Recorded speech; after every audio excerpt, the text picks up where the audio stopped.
Welcome to Behind the Line, where we pull back the curtain on the challenges facing first responders and frontline workers. The work you do is unique, and so are the stresses that go with it. Join me as we tackle key issues to reduce risks for burnout, and as we work to support you in doing the job you love without sacrificing being the kind of person you want to be. Hey there, and welcome back to Behind the Line. I'm Lindsay Faas. I'm a clinical counselor specializing in trauma therapy by day and wellness advocate and educator for first responders and frontline workers by night, or something like that.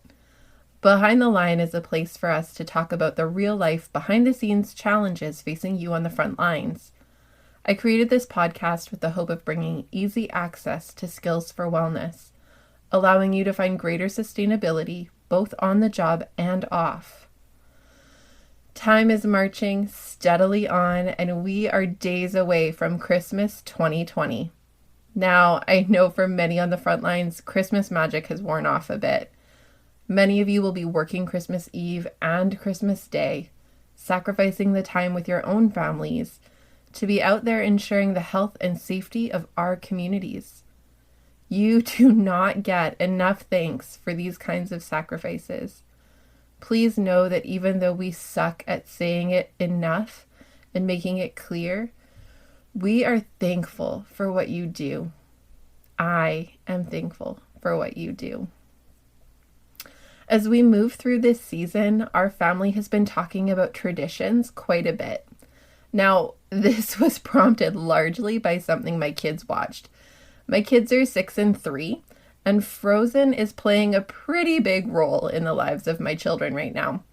Elsa, Anna, Kristoff, Sven, Olaf, the whole crew are pretty well a part of the family at this point, and the songs can be heard in the halls of my house pretty well any moment of the day or night. We, of course, have Disney Plus, and we're recently watching Olaf's Frozen Adventure, which, if you don't have young kids, is a 20-ish minute short about Olaf seeking to understand and create Christmas traditions for his frozen friends. Following watching this short a number of weeks ago, my son, who's 6, has been asking a lot of questions about traditions. Obviously, because of the plot, he started out talking about Christmas traditions, and we talked about the various traditions our family has incorporated over the years. Things like filling and opening our homemade advent calendars, going out to cut down our Christmas tree, the music we choose when we decorate the tree, our annual Faas family's Christmas sing-along party, which will sadly be canceled for 2020, writing letters to Santa, going to see Christmas lights around town, and our process for opening gifts on Christmas morning. Through these conversations, I've realized how much we've built over the years, and how these highlight what we value about the season. What I've found most interesting about my son's new obsession with traditions is that his questions started to generalize. After a while, he stopped asking specifically about our Christmas traditions and started asking about our traditions having to do with all kinds of things. We've talked about traditions associated with every holiday conceivable, as well as traditions for big life events, such as when someone gets married, when someone has a baby, and when someone we love dies. I'll admit, these are fascinating conversations to have with a 6-year-old, particularly possibly when you're a therapist, and they challenge me to think about how I think and how our family shapes these kinds of significant events. Since our conversations began, they've continued to evolve, and we are now talking more and more about the small traditions, the everyday traditions, the silly things our family does day to day. Things like asking one another about how our day was, and not allowing for simple answers like fine. Talking around the dinner table and not letting the TV be on. Reading books together each night, and laying in bed to talk about big life questions. As these conversations have unfolded, I've been increasingly aware of how these traditions, big and small, help me to anchor. What do I mean by anchor? Well, to me, anchoring means to feel a bit of stability and security, even in the midst of bumpy waters. A sense of being connected to something that is strong and sure. And when I think about these daily, seasonal, and significant life event traditions, I realize that they are a part of what builds that for me. To some extent, it's the routine and the predictability that feels meaningful. That I can trust and know that I can expect specific parts of my day to happen. And that we're working together to make these happen as a family because we collectively value them. All of this has had me thinking more about how we anchor and what we choose to anchor to. I mean, we can try to anchor to all kinds of things. Like if you literally think about a boat trying to anchor, there are all kinds of surfaces that an anchor can try to grip to, but some are going to be way more effective than others. One of the mistakes I see for a lot of first responders and frontline workers is anchoring too much into the work itself. This happens often, and it makes sense that it does, because at its core, the work is good. What I mean by that is that the work is associated with all kinds of positive things. Being a helper, making a difference, risking and sacrificing of self to support others. Perceptually, the work is honorable and demands humility and self-sacrifice, all things that our culture praises and values. The work can also feel like it fits our personal interests of caring for others, helping others, solving problems, making a difference, and so on. And to some extent, all of these things are true.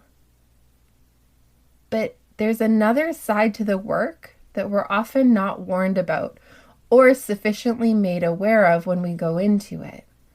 The systems level challenges that we've been talking about over the past few weeks can have a significant impact on how we feel about the work and how much we really get to engage in the parts of the work that feel meaningful to us. Now, let me clarify that finding a sense of meaning in our work is a good thing. In many ways, this is the goal in choosing a career, to experience a sense of vocation rather than simply a job. A job is something we do to pay the bills. A vocation, on the other hand, is an occupation that is regarded as particularly worthy and requiring great dedication. Vocation is connected to a sense of passion for the work and meaning associated with doing the work well. When someone seeks career counseling, typically they are seeking support to align their personal interests, passions, and natural capacities with work that is experienced as vocation, that brings personal meaning and fulfillment through professional experiences. So we recognize that finding a sense of meaning in our work is at its heart good. And it's a really common thing that we as people want to find. The challenge for vocation for first responders and frontline workers is that the work is complex. And while aspects of the work provide a sense of meaning and significance, other aspects drain the life out of us. I remember speaking years ago with a veterinarian who summarized this really well. He talked about how veterinarians go into the job because it's in alignment with their personal love for animals and their desire to experience meaning by helping animals. But once in the work, they end up spending a significant amount of time euthanizing animals. And not due necessarily to fatal illness, but more often due to the owner's choice to not fund more expensive ongoing treatments. The job for them ends up becoming draining emotionally and psychologically because the high-frequency tasks are fundamentally at odds with the heart going into the work and the sense of vocation attached to the work. Similarly, in first response and frontline work, the heart going into the work The sense of passion and vocation is often at odds with the work itself over time. Yes, you get to make a difference. Yes, you get to help people. And yes, what you do is incredibly important. But the persistent weight of systemic and individual limitations to helping can create disillusionment and jadedness, which feels like it disconnects us from our sense of vocation, passion, and heart for the work. The demands of the job are also so incredibly high that we tend not to have a lot of time to step back and think about how we're making meaning of the work that we do. We just know that our bodies feel tired. We're irritable and snippy with the people we care about, and we wonder if it's worth it. We will often look at others at work who we perceive as jaded and burnt out and think, God, I hope I'm never like that. And yet we tend to fail to see the warning signs that we're on the exact same slippery slope because it's gradual and subconscious, and the nature of the work and life is such that we don't make the time to step back and see it for what it is. We will fail to see it until we are so far down the hole that it feels impossible to get back out. When our daily traditions and routines, the sources of our meaning making rooted in our values and passions, focus a significant amount of our sense of meaning in our work, it can be dangerous. The work you do is in constant flux and is regularly interacting with some of the hardest and ugliest aspects of human existence. It's confronted by limitations, bureaucracy, and helplessness while striving to intervene, make a difference, and be a source of hope to others. It sits in contradiction. We've been talking about a strategic action plan for wellness since the beginning of the series, and this is one more layer. There are two specific pieces I would argue are connected to being intentional and strategic when it comes to how we identify with the work and the meaning it has for our lives. First, when you anchor into the work, anchor into it well. What I mean by this is take time to step back from the tasks, the limits, the challenges, the yucky stuff, and allow yourself to anchor into the meaning it has for you and what it means about you that you continue to be in the work. I know that in my work, it can be easy to get caught up in feeling like a session went a bit sideways, the number of phone calls I didn't get a chance to return, the weight of a specific story that was shared that day, or my confidence in the outcomes of a suicide risk assessment. The stuff can cloud my ability to stay connected to why any of it matters. And if I hurry through my day and then race home, I will carry the weight of all of this with me without any of the protective factors of being anchored into the meaning of it all. I have a routine in my day now, a tradition, if you will, of taking a few breaths at the end of my day before I head to my car to go home. I take a few breaths and I remind myself that I love my work. I love being allowed into the lives of my clients. I'm honored by their willingness to let me come alongside them.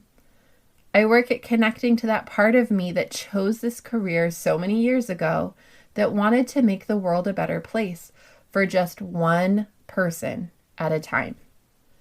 And I try to focus on ways that I was able to engage with that goal on any given day. I haven't always taken this pause at the end of my day. I used to race home and launch myself into the next thing and the next thing and the next thing, and then I would wake up the next day and do it all over again. And you know what I can tell you about that time in my life? It is the deepest into burnout I have ever run. It was early in my career, and I wasn't given the tools to know what was happening or how to change it. The reality was that because I cared deeply about my work, I believed that my work was incredibly important, and I found significant personal meaning in it. When hard days happened, which they were bound to when working at that time with sexual assault and domestic violence survivors struggling largely with PTSD, but it felt like it sunk me. Their struggles became markers of my success or failure, and it was way too much. I'm not going to suggest that I have never tended toward burnout since then. I find for myself and those I know and those I work with, managing the risk for burnout is a tenuous balancing act that has some ebb and flow. But let me tell you, that pause at the end of each day is a lifeline for me. It is the space where I can look at where I am at and get a sense of where I am in that ebb and flow. It lets me spot any early signs that I'm moving towards something less healthy and allows me to make some pivots back towards my strategic action plan, or to change up my plan a bit to be responsive to newer changing stressors. I said that there were two pieces connected to how we identify with our work and the meaning we make of it. As I just spoke about, the first was anchoring into the work well and being intentional about carving out time to focus on specific aspects of the work that highlight a healthful, meaning-making process. The second is not letting the work be the exclusive source for meaning. Now, this might seem obvious, and yet to a lot of people, they seem to really struggle to implement this. I think this is because when we're in the work, yes, it's chaotic and crazy, but it's also familiar. And often, we're surrounded by a team of colleagues who are like family and in it with us. We know who we are when we're in the work. We know who and how we're supposed to be. There's a sense of stability in the instability, a sense of predictability in the chaos, and it can absorb us. What this can look like is going home at the end of the day or being in public settings in your personal life and strangely craving being back at work where you know where and how you fit. I've had moments like these. Moments where my kids are asking to play something that feels outside of my wheelhouse, and I have this internal pull to go do some work to place myself in something that feels familiar, and where I know what's expected of me, and I know I can meet those expectations with success. Can you think of some of those moments that have felt like this for you? Parties you've been at where you've had no idea what to say or how to carry on a quote-unquote normal conversation. Interactions in daily life where it feels like you don't know how to be, again, quote-unquote normal. Or not knowing what to do with yourself when you have some downtime. We have to be careful. The work you do is important, without a doubt. But when we make it an exclusive source of meaning, we're entering a precarious space where the likelihood for burnout rises exponentially and where our general capacity to experience life satisfaction decreases significantly. You know, when you go to the bank to discuss investing, they talk about diversifying your portfolio. It means putting a little bit in a lot of different places in an effort to balance out the volatility of the market. Life is like this. We have to diversify our portfolio when it comes to how we make meaning of ourselves and our world, in an effort to balance out the volatility that life is filled with. Hello, 2020. Work can be one part of our meaning-making portfolio, but it cannot and should not ever be the only one. Investing energy thoughtfully and intentionally into other areas where you can find meaning in your life is a game changer in creating sustainable wellness.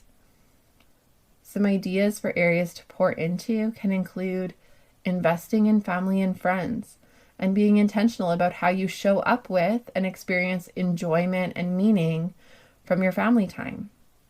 Investing in hobbies, sports, or interests that provide a sense of enjoyment, connection, and meaning. Investing in volunteerism, social justice initiatives, or other areas where you can lean into a sense of meaning, and seeking out a side hustle that feels in alignment with your interests. I know several first responders who spend their days off doing a second job that has nothing to do with frontline work, such as baking and decorating cakes or doing custom woodworking projects. Several of my frontline worker friends volunteer in community event planning, athletics, or other areas of personal interest. These activities can add stress in their own unique ways, but they also offer a breadth of experience and exposure to life that helps to balance out some of the burden of the work you do. In my own world, my strategic action plan, as it relates to how I anchor into things outside of my work, includes a host of different things. Just to name a few, within my family, I anchor into moments with my kids like couch cuddles, reading books at bedtime, and when I'm more stressed at work, I tend to make a point of starting tickle fights because their laughter is absolutely infectious and it actually helps me to calibrate my mood. I invest in some hobbies and interests, which include exercise, going for walks with close friends who get me and challenge me. I like doing crafty things, and I have a secret love for organizing stuff. I also volunteer, although that's been a bit halted with COVID. I've spent several years on a team that pulls off an incredible kid swap event twice a year. And no, that doesn't mean trading children. It means swapping your old kid's junk for cash. It's fun to put together, and the team I work with on this project is amazing and hilarious. The problems that arise in that space seem small and comical relative to the challenges I face in my work. And it offers a good counterbalance to the seriousness of much of what I do, while leaning on some of my skills. To be honest, this podcast is in some ways another balance for me, allowing me to use my work and engaging in teaching and advocacy with the learning and wisdom gained from over a decade of working as a trauma therapist without having to add more session time has been a wonderful way to feel connected to a source of meaning making that balances out some of the demands. Built into all of these things are routines and traditions that have significance for me, and they'll look a little different from one person to the next. But at the end of the day, these things don't tend to just happen. We have to put them in place. We have to be intentional and implement strategically, which means we also need to step back to take notice of where we have gaps and how we want to start working at filling them more effectively. Have you noticed yet that I talk a lot about intention and strategy? I feel like these are words I hear myself saying a lot here and in my clinical work. They are keywords for living, most especially when you face persistent stress day in and day out. Human nature tends to get really caught up in things, and we tend to live quite willy-nilly and flying by the seat of our pants. We hope for things to feel better, but things are unlikely to change unless we pour some energy into changing them. And they won't change in a direction we want unless we work at moving it in that direction. So you will keep hearing me talk about intention and strategy because this is where we need to invest. This week, I want to encourage you to think about your own family traditions, whether it be holiday traditions, significant life event traditions, or the traditions of daily living. Think about what those traditions say about you and your family. What do these traditions say about what you collectively choose to value and prioritize? I wonder what ways you might create or hone some traditions, personally or as a family, that would help you anchor well into the work you do and anchor well outside of your work too. I'm going to also invite you to take and adapt the end of the day pause that I shared about earlier. At the end of your workday, before you race for home, take a minute in your office or station, in your car, or wherever you can find that's quiet to take a few breaths, reflect on your day, and get curious about some of your needs to anchor back to what matters for you. I've included these suggestions in the show notes, so take a look if you need to reference back. As always, please feel free to follow me on Facebook or Instagram. And if you have any comments, suggestions, or topic ideas you'd like to hear us talk about, you can email me. I'll include my email address in the show notes. Wishing you and yours a safe and connected holiday season. Until next time, stay safe.